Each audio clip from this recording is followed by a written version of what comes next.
Welcome, and thank you for joining today's Grantee Learning series for COVID-19 relief programs. Please note this conference is being recorded and all audio connections are muted at this time. If you require technical assistance, please open chat with the associated icon at the bottom of your screen and send a message to the event producer. You may also submit written questions throughout the conference by selecting All Panelists from the drop-down menu in the chat panel. With that, I'll turn the conference over to Melissa Schrader, Technical Assistance Lead. Thanks, Candace, and good afternoon, everyone. And thanks for setting aside time to join us today for the Grantee Learning Series Monitoring webinar. I'm Melissa Schrader, and I am a Program Officer and the Technical Assistance Lead in the Office of State and Grantee Relations. The Grantee Learning Series is comprised of 5 webinars held each Wednesday afternoon, beginning last Wednesday and going through August 23rd. These webinars are designed to provide a forum for the department to share important information and resources with our grantees to support your implementation of the ESSER, GEER, and EANS programs. These webinars serve to orient grantee staff that may be new to these programs while also refreshing the knowledge of grantee staff who've been working on these programs over the last few years. This afternoon, we're joined by my colleagues Christopher Tate, who's a group leader in the Office of State and Grantee Relations and oversees grants administration and monitoring. And we're also joined by Chris Fenton, who's a program officer that leads our monitoring work. They've prepared a presentation to provide an overview of monitoring for the ESSER, GEER, and EANS programs. If you have questions during the presentation, please feel free to submit them using the chat feature. We'll also have time at the end of the presentation to take questions both in the chat, and we invite you to come off mute to ask any questions you may have at that time. Without further delay, I'll turn it over to Christopher. Christopher? Thank you, Melissa. Good afternoon. I'm Christopher Tate, the group leader responsible for managing program monitoring within the Office of State and Grantee Relations, or SGR. The office that, as you know, manages the U.S. Department of Education's PK through 12 pandemic relief programs. I'm joined today by my colleague, Chris Fenton. Chris, a former state education agency program administrator and federal monitor for ESSER programs, comes to this work with a significant amount of federal grant implementation experience and is a key resource to your state's program officer when facilitating a review. During our session today, we want to accomplish 2 objectives. First, we will situate SGR's monitoring within our office's performance review framework and point to the broad regulations that guide our oversight of the work you do in administering your programs. Then, we will review the different types of monitoring conducted by our office and touch upon our expectations for grantees as partners in this work. Finally, we will close with a few reminders about our fiscal year 2023-2024 monitoring activities. Today's presentation, as I mentioned, is shaped around SGR's implementation of its performance review framework and both the routine and more formal monitoring activities that SGR conducts of each of the 3 pandemic relief programs, ESSER, GEER, and EANS. As with our prior presentation focused on grants administration, we won't go into depth on all of the components of this framework, as other webinars in our series will dive into the specific requirements and activities associated with those areas. For example, we have upcoming sessions focused on reporting, maintenance of effort, and maintenance of equity. While we certainly provide oversight in these different areas, our office is structured in a way that allows teams that manage that work to develop deep expertise in those subjects, and provided the breadth of the work, they are able to provide deeper support during implementation. It requires a different, more specific structure for providing oversight to those requirements and their support to you as our grantees. Before we dive into SGR's monitoring activities, I want to take a moment and revisit the requirements that broadly guide the responsibilities for the awarding of funds and provision of oversight by pass-through entities such as state educational agencies and governor's offices. I do this because, as you will see through today's session, Our monitoring practices are first designed to monitor for compliance with these requirements. And so we scaffold our review in a way that allows us to independently assess each of these requirements, as well as other associated federal requirements. And secondly, our monitoring is structured quite similarly to your monitoring practices. But this structure also allows for less formal opportunities to review implementation of grant programs and provide more timely technical assistance aimed at ensuring each of you has resources to address issues as they arise before issues result in non-compliance. Our award-making and oversight work in SGR largely mirrors the work that you do as a result of these requirements. While we will focus specifically on monitoring today, the department does use other mechanisms, which we will touch on later, to ensure compliance, again, such as reporting, but also audits. Though we, like you, endeavor to provide support before taking enforcement action, we do find it necessary sometimes to take action when a grantee is deemed to be non-compliant in any given area, or to provide technical assistance when an area reviewed is compliant, but there are existing weaknesses that can be improved upon by utilizing different resources available to us at the department.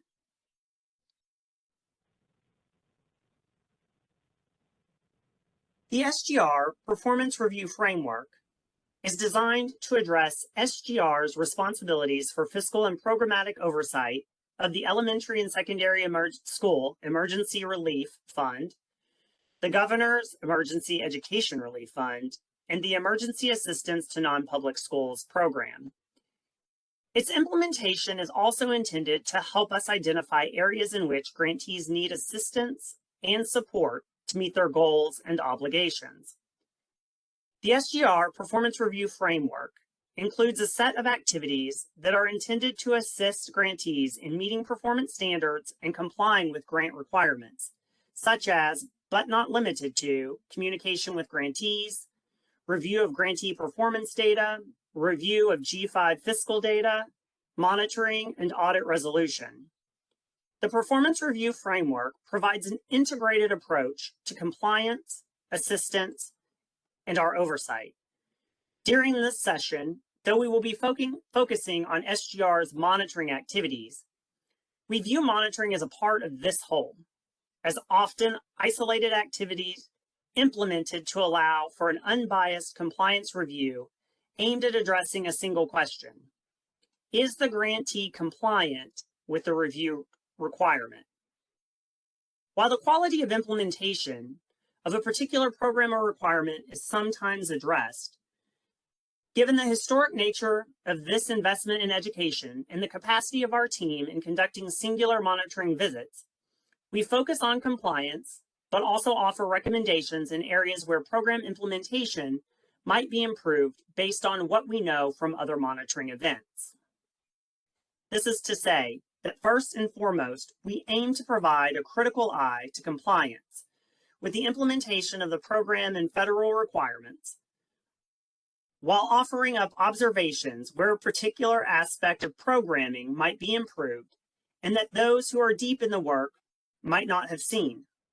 The expertise to solve those problems may already exist within a grantee's organization, but resources are also available at the department to support grantees with improving implementation as needed.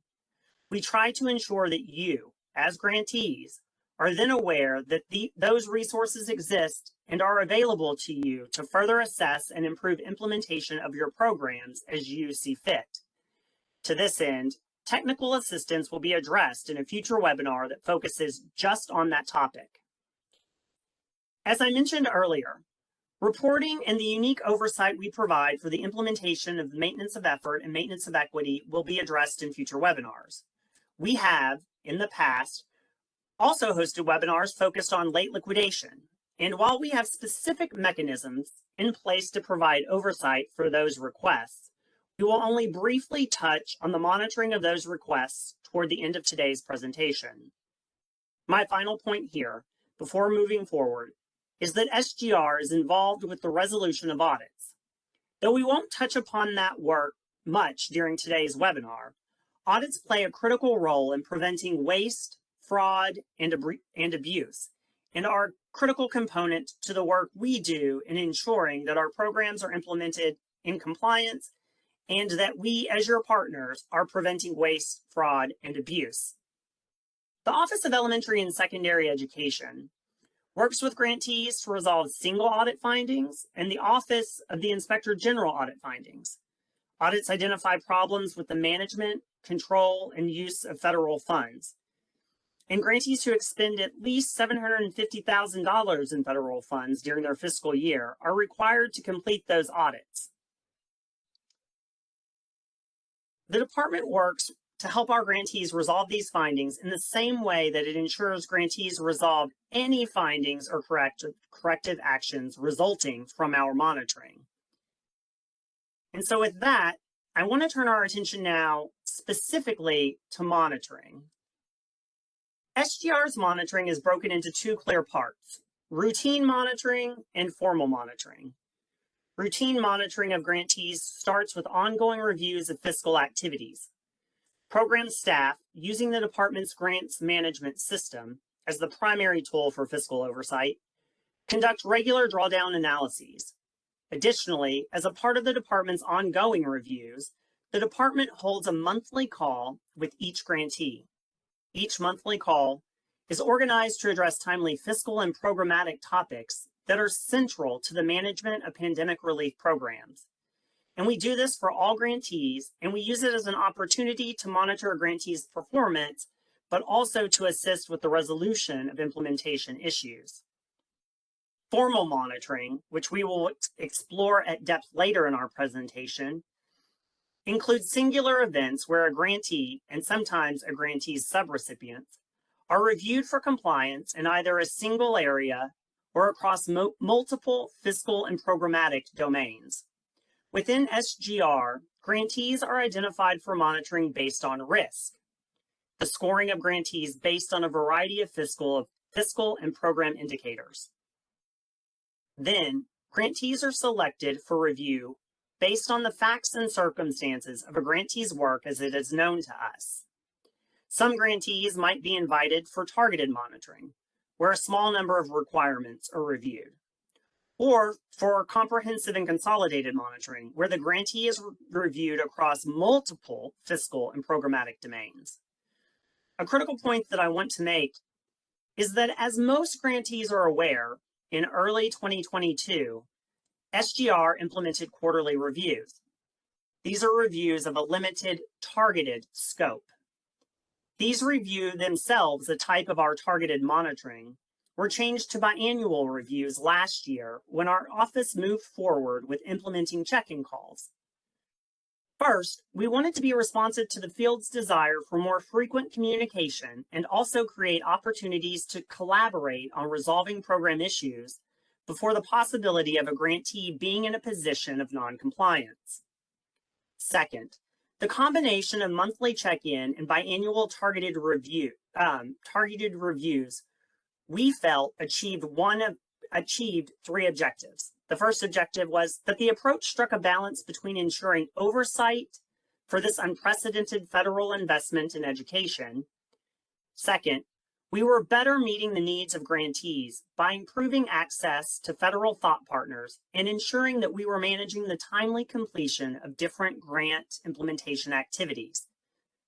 Finally, we were creating a structure that tried to honor the limited capacities of our grantees, given the multiple hats we know you wear as both a grantee and also as a grantor. We will get into formal monitoring in a bit, but for now, let's turn our attention to routine monitoring and specifically monthly check-ins with grantees. In the fall of 2022, SGR launched monthly check-in calls with grantees as a direct result of the feedback that we were receiving about the timeliness of communication around policies and available supports to grantees. Many grantees indicated that regular touchpoints would improve the exchange of critical grant information and allow for the creation of a space where program officers could more easily assist grantees with emerging concerns. The implementation of this monitoring approach became feasible for our office when, over the course of a year, we were able to increase the number of our program officers and ensure that each program officer, as a result, had a fewer number of grantees to support. These calls are intended to be less formal monitoring activities and are more focused on the provision of technical assistance. The calls are intended to be a place to follow up on outstanding requests, highlight upcoming grant milestones, and feature relevant topics, such as review of drawdowns, late liquidation requests, and reporting, to name a few.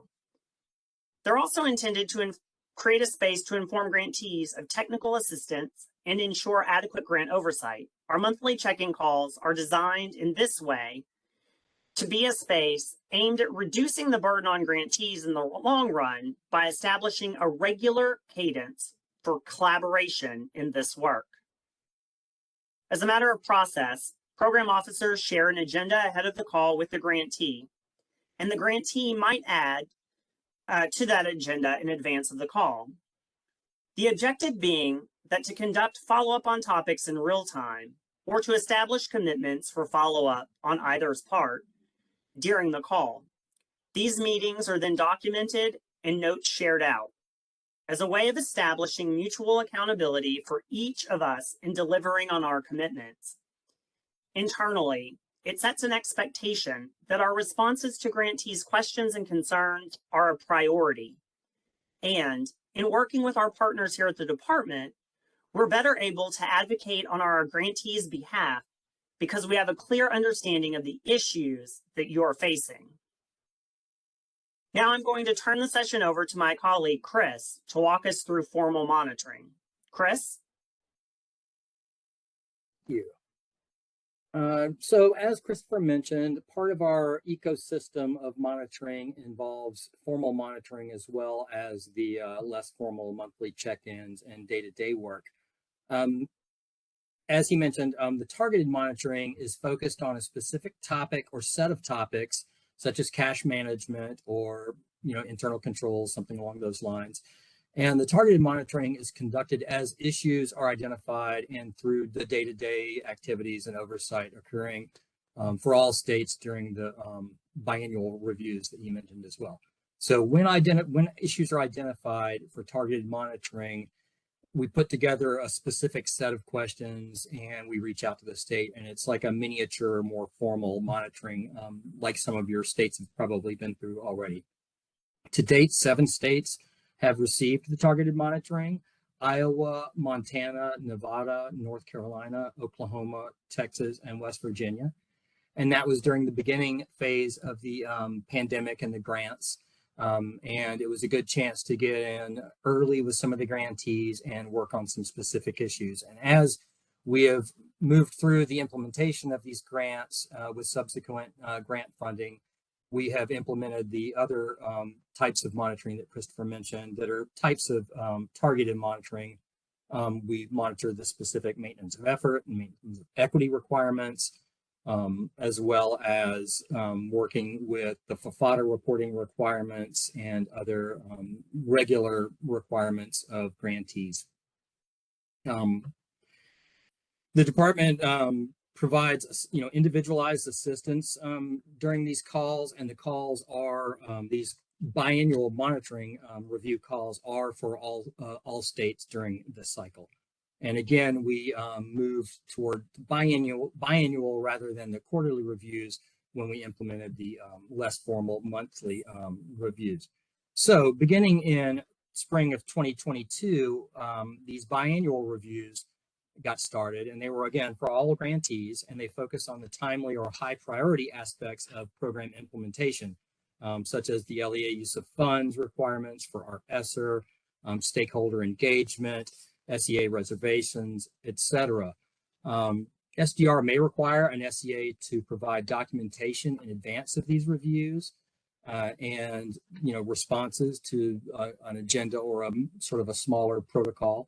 Any findings or corrective actions from the biannual reviews will be treated as formal findings, and they will be recorded in the grant file.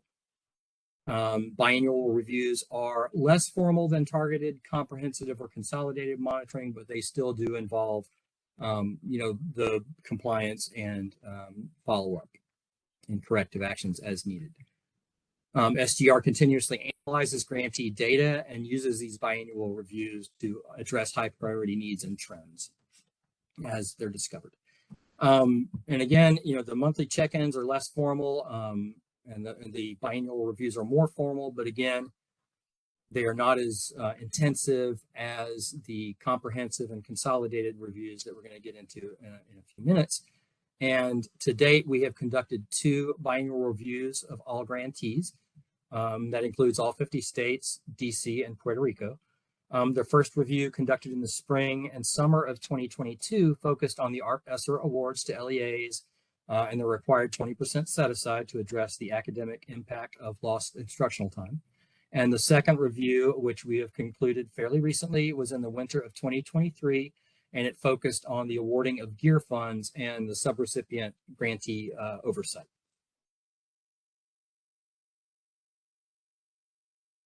Moving into the more commonly understood, I guess, types of monitoring, the comprehensive and consolidated monitoring. These are the full-on programmatic and fiscal reviews, and they're focused on grantees' implementation of the pandemic relief programs. This type of monitoring evaluates systems and processes a grantee uses to implement its programs. These include such things as a grantee's accounting systems and fiscal controls, internal controls, personnel, allocations, budgeting, and subrecipient monitoring, in addition to other program-focused areas. Thus far, 4 states have received comprehensive monitoring. 3 states, California, Indiana, and Maine, were required to take corrective actions to address findings of noncompliance with federal requirements, and no findings were identified for Wisconsin during its review. The department will conduct comprehensive monitoring of New Jersey's ESSER and EANS programs in the fall of 2023. Similar to the comprehensive monitoring in terms of content is the consolidated monitoring. And again, it is essentially, it's a very similar type process where there's a cross-cutting fiscal component, and that primarily covers uniform guidance requirements for federal funds. And then there are program-specific requirements that are rooted in statute and regulation primarily. SGR leads the comprehensive monitoring for its grantees, and the MSO, or the Management Support Office in OESE, leads the consolidated monitoring across several OESE programs. Selection of grantees for monitoring is rooted in a risk analysis for grantees. SGR uses its own risk assessment, which includes award amount, reporting, G5 remaining balance, improper payments. We're going to start doing that in FY 2024, and ed-wide ERR scores, which is the department-wide risk ratings. And those, we use the areas of internal controls and administrative risk from that risk assessment in our SGR internal risk assessment. And so we, have categories based on the risk assessment, and we, make determinations of who will get monitoring based on that and any other applicable factors. And again, consolidated monitoring is very similar. It just is a cross-program monitoring activity involving other programs outside of SGR. Commonly, it'll be Title I, Part A, Title II, Title III, and SGR has participated in several of these as well. And again, the other programs are going to be the programs authorized to be by the ESSER, and they are the formula grant programs that are administered by OESE. And consolidated monitoring also reviews the grantee systems and grants management processes to ensure compliance with the federal requirements, just like our comprehensive monitoring does. Thus far, 6 states have received consolidated monitoring. 4 of these states, Florida, Kentucky, Nebraska, and Tennessee, were required to take corrective actions to address findings of noncompliance with federal requirements. And 2 states, Washington and Maine, have monitoring determinations pending that will be finalized soon. And those, the Florida, Kentucky, Nebraska, and Tennessee had mainly some of the fiscal and cross-cutting elements that required corrective action. And we are participating in the consolidated monitoring of New Mexico in the fall of 2023. And again, these formal, the big monitoring activities, comprehensive and consolidated monitoring, have pretty extended timelines, and the expectations are more intense than the biannual or other reviews, monthly calls, et cetera, targeted reviews. These next couple of slides go into some of the timeline chunks and expectations for grantees. Around 90 days, prior to the review is when things kick off, and that would be, your typical notice from the department, your basic "here we come" letter that's, letting you know that this SEA has been identified for monitoring review, and then the dates are nailed down from that process in the next few weeks after that. So essentially, there's some back and forth between the department and grantees trying to work out the logistics. But once those logistics get worked out, the grantee will be working on their self-assessment and supporting documentation. And essentially that is like a questionnaire that covers the basic topics that we mentioned previously. For the programmatic, there's a state context element. There's, elements of, budgeting and allocations and subrecipient monitoring and internal risk and things like that, are expectations of all federal grantees and specific expectations of the SGR programs that are found in the various funding statutes and regulations that have come on the heels of those legislations. 15 days prior to review is when all of the final agenda starts getting nailed down. I should have mentioned 30 days prior to the review, SGR should have received by then the responses and documentation. Before the review, there may be some, back and forth trying to get clarity on responses, et cetera. But really, it's a chance to just nail down logistics prior to the interview portion of the review. And once that those interviews happen, it's basically with the SEA. It'll cover whichever programs are indicated, and it will involve, the applicable staff there. Sometimes the interviews can be relatively brief, depending on how thorough the responses were on the self-assessment and how thorough the documentation was. Other times, a more broad discussion may be in order, depending on, the circumstances of the review. There's also an interview segment with LEAs. It's important to talk to the subrecipients during these comprehensive and consolidated reviews in order to sort of triangulate the information we're receiving from the SEA. And whenever we do the reviews, we always emphasize that we are not reviewing the LEAs, but we're reviewing the grantee, the SEA generally, in these reviews. And the information the LEAs provide is merely meant to help support our determinations for the grantee.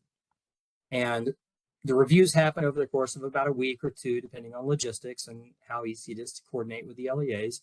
And then after that, we begin the work internally in SGR of putting together the report. And we may reach out to the grantee to get additional information to make sure that we have our ducks in a row as far as information goes, and we begin the internal analysis and drafting the segments of the report.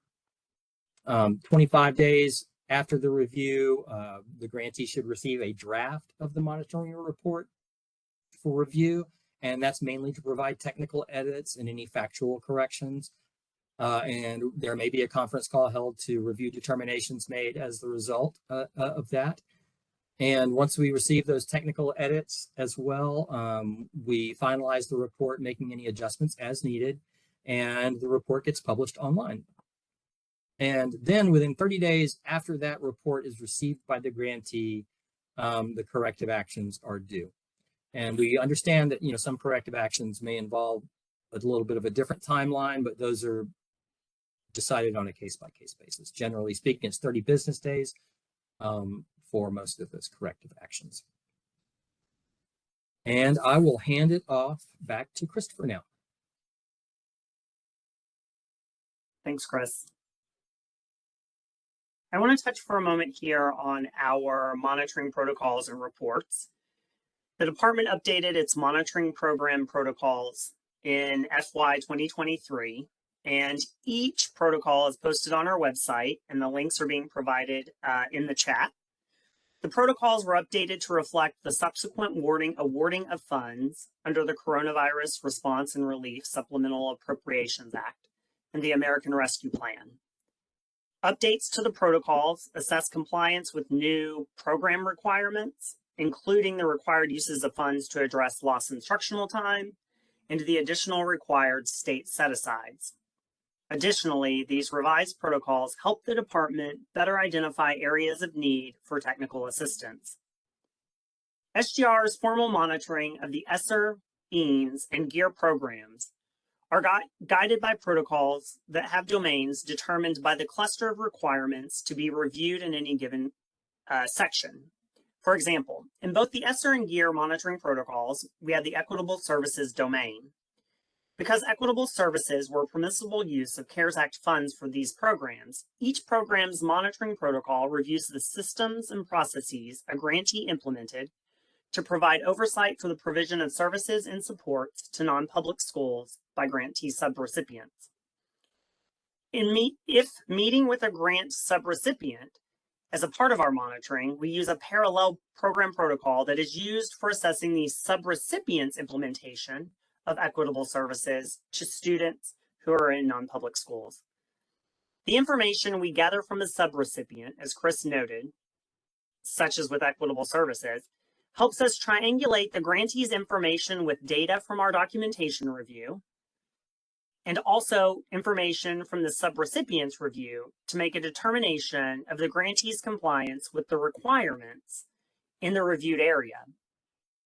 The protocols for our monitoring of each of the three programs is additionally provided in the chat below and is linked in today's presentation, which will be shared at a later time.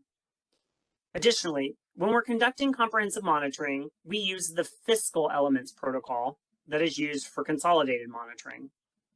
This protocol guides our review of the different fiscal requirements grantees must implement to ensure that their organizations have the necessary internal controls and processes in place for ensuring compliant implementation of its award making, management of its pass-through funds, and fiscal oversight of subrecipient awards.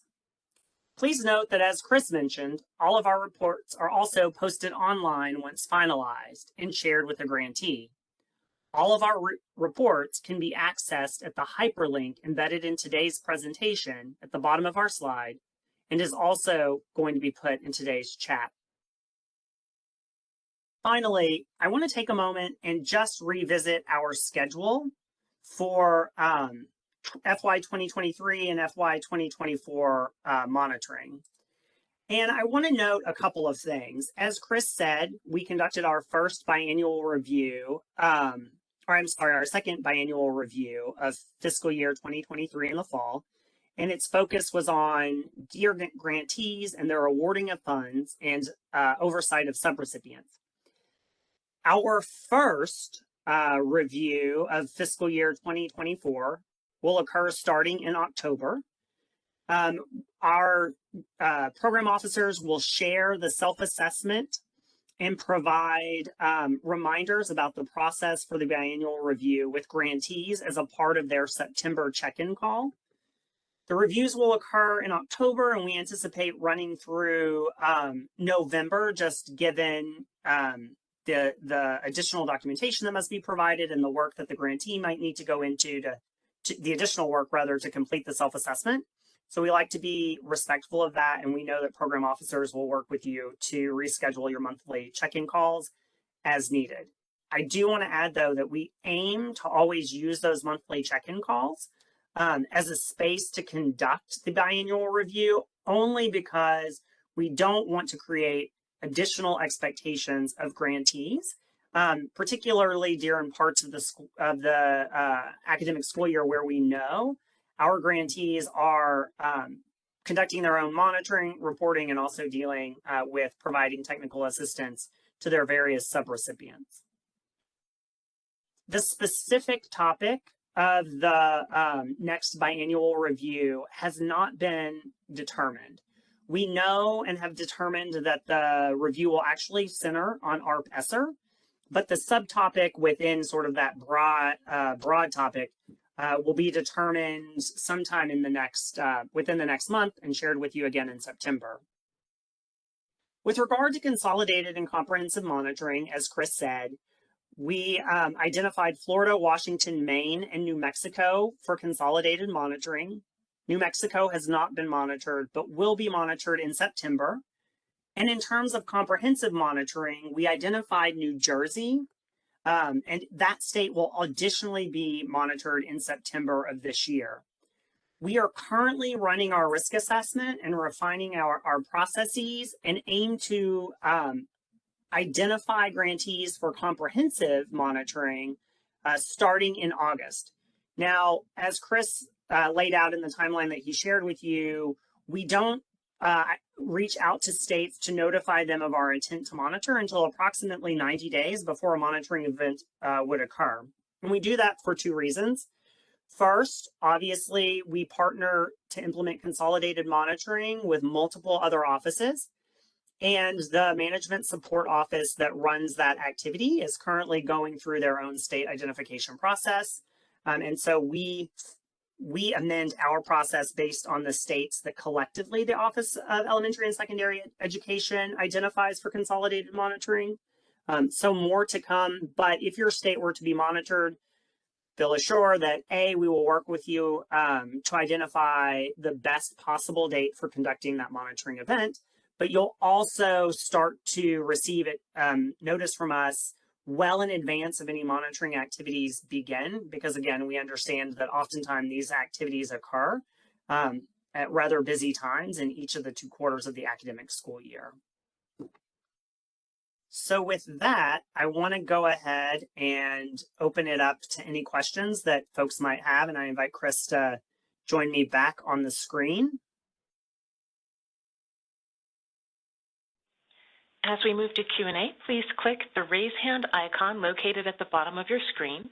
We hear a tone when your line is unmuted, at which time please state your name and ask your question. You may continue to submit written questions through chat by selecting all panelists from the drop-down menu, typing your message in the box provided, and hitting enter to send.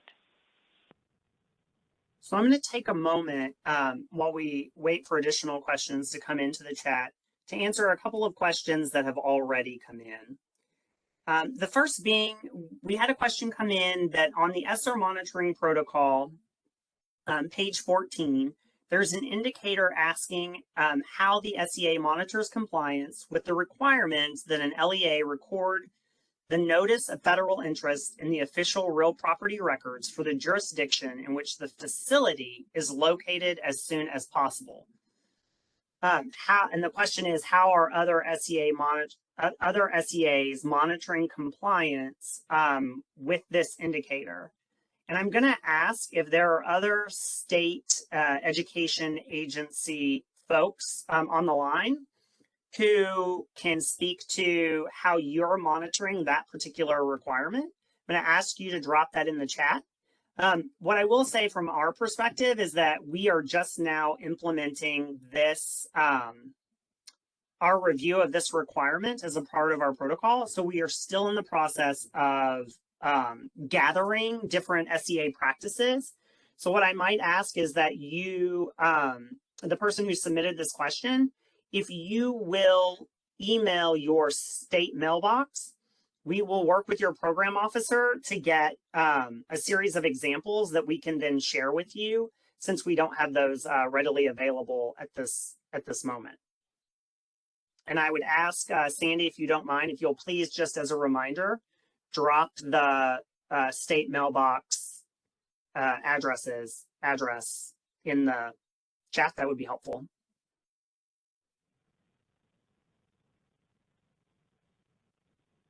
Chris, I'm going to punt the next question to you since you have much more experience with regard to our consolidated monitoring, and it's the question about our monitoring protocols for the title programs, those that are included in the consolidated monitoring, available in much the same way, SGRs. Yes, they should be, and they're online, and I dropped a link in the chat. I tagged it consolidated, well, not tagged it, it's consolidated monitoring, colon, and then the link to the MSO's performance reporting website. It has a link to their various protocols that they use, including the Title I and Title II and possibly others, as well as links to the reporting from the monitoring of events in the past 5 or 6 years or so, at least. And taking and if anything looks like it's not updated there, you can reach out through your state mailbox, and we'll reach out to our front office and track down the accurate info. And we had a recommendation, Chris, that came in from Mr. Parsley that if the examples that one person asked us to share could be shared with all SEAs, that would be incredible. Luckily, the person who's running this this session is in charge of our technical assistance, so perhaps we can work together to come up with a small package of examples that we might be able to share with SEAs. So thank you, Mr. Parsley, for that recommendation. It is something that we will certainly look into. And I will say that's something that we've tried to do as needs rise up. It's been really good to see SEAs and grantees collaborate with each other on implementation and sharing success stories and challenges as well. And we definitely seek to make those connections when we can.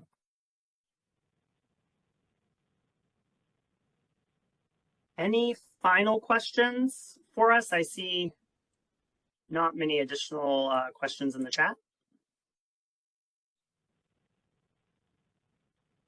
And as always, you can reach out to your program officer through your state mailbox, and we'll hit the ground running.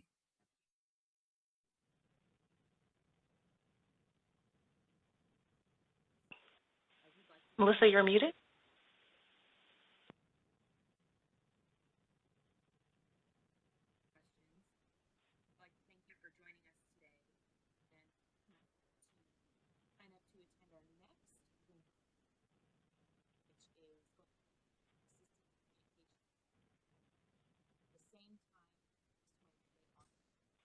I'm still having a hard time hearing Melissa. I'm not sure if that's universal. Yeah, the audio was very quiet just then.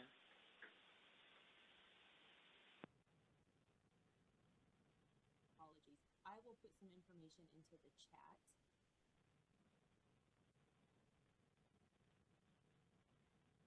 I see a question in the chat about sharing trends and findings.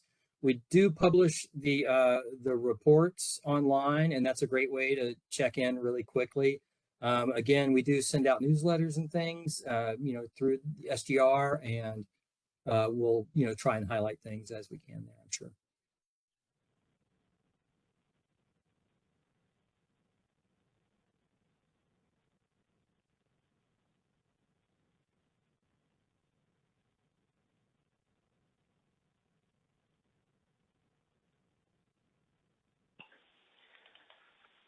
I don't see any further questions in chat, and there are no hands raised at this time. Thanks for participating, everybody.